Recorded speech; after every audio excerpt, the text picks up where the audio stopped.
আসসালামু আলাইকুম ওয়া রাহমাতুল্লাহ। আমরা একটু যে বিষয়ে আলোচনা যাচ্ছি, যে বিষয়ে প্রশ্ন করা হচ্ছে, এই প্রশ্নটা হলো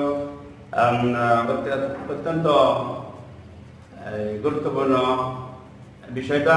সেই বিষয়টা হলো মানুষ যারা কুরবানি দেয়, পশু কুরবানি দেয়, তো কেউ যদি গাভী কুরবানি দেয় আর এই গাভীর পেটের ভিতরে কোনো বাচ্চা থাকে, সেটাও জবাই করতে হবে কিনা?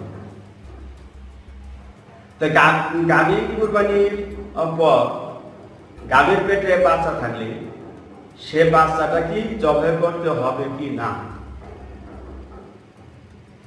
তো দারেমি ও তিরমিজি এবং আবু দাউদ শরীফের মধ্যে এই হাদিসটি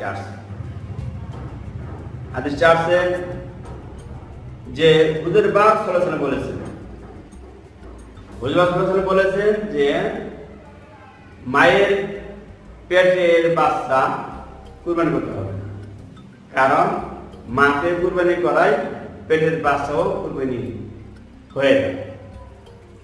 এটা আমাদের জানা থাকতে হবে। অবশ্য জানবো কেন? যে আমরা অনেক দ্বিধাদ্বন্দ্বে পড়ে যাই কুরবানির সময়। অনেকে বলে এই পেটের বাচ্চা যে কিন্তু জানেন না, অজ্ঞত সারে অজান্তে হয়তো একটা গাছ কুরবানি করেছে বা পেটের ভিতরে বাচ্চা হয়েছে। এই বাচ্চা কিন্তু আপনি মায়ের কুরবানি, বাচ্চার কুরবানি হয়ে গেল। অর্থাৎ মায়ের কুরবানি করলো 60 বছর তো মৃত্যু হয়ে গেল। তবে হ্যাঁ, এটার শরীর থেকে একটু করে গোশত রেখে দিতে হবে, একদম ফেলে দেওয়া যাবে না। যে কোনো জায়গা থেকে পছন্দ হয় একটু করে গোশত দেয়, কারণ সে তো পশম হয় নাই। অর্থাৎ পশম হইলে বড় হলে তো সেটা লাঠি পিতা মাত্র পেটের মধ্যে উঁচে নিচে হয়তো আমরা বুঝতেই পারতাম, কিন্তু এটুকু জানে না ছোট্ট একটা বাচ্চা হয়েছে। এই বাচ্চা তো পশম হয় নাই, অথবা পশম হইলেও এই পশমের থেকে বাচ্চার শরীর থেকে একটু গোশত রাখলেও রেখে দিতে হবে, জমা করতে হবে না।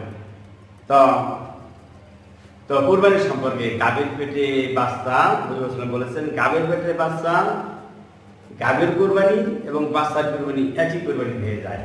দারেমি এই হাদিসটি আমার বর্ণনা করেছেন যে আবু দাউদ শরীফের মধ্যে এবং তিরমিজি শরীফের মধ্যে হাদিসটি আসছে। আমরা যে কুরবানি সম্পর্কে জানতে পারলাম,